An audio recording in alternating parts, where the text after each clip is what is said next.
کہ جو چیزیں قرآن و سنت کے مسلمات ہیں نا، ان کے مقابلے میں اگر کسی چیز سے شبہ بھی پڑتا ہو تو اس کی پھر تعویل کی جاتی ہے، مسلمات کو نہیں چھوڑا جاتا.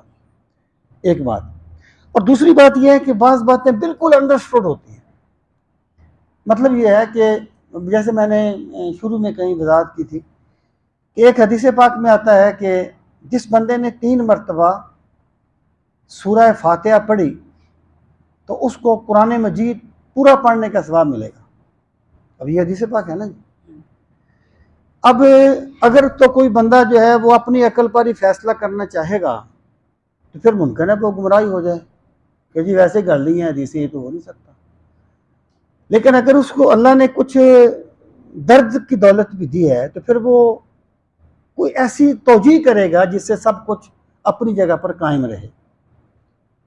تو میں نے عرض کیا تھا کہ محدثین دیکھیں، یعنی مسلمہ بات کیا ہے کہ ایک بندے نے پورا قرآن پڑھا ہے، ایک بندے نے صرف سورہ فاتحہ پڑھی ہے، تو اس پر تو کوئی انکار نہیں ہو سکتا کہ اس نے پورا قرآن پڑھا ہے، اس نے زیادہ عبادت کیا، اس کو زیادہ اجر ملنا چاہیے. پھر اس حدیث کا کیا مطلب ہے؟ تو محدثین نے کہا بھی ایک ہوتا ہے کسی چیز کا اصلی ثواب، ایک ہوتا ہے کسی چیز کا نفلی ثواب. یعنی بندہ 1 روپیہ خرچ کرتا ہے، اللہ اس کو 10 کا اجر دے دیتا ہے، اللہ اس کو 100 کا اجر دے دیتا ہے. ایک کا 1 اصل ہے، ایک کا 10 اجر ہے، وہ نفل ہے جو اللہ کی طرف سے دیا جائے.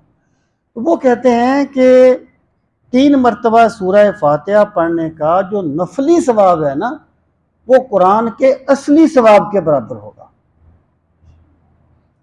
آپ نے دیکھا نا، دونوں باتوں کی ایک توجیہ ہوگی ہے نا جی.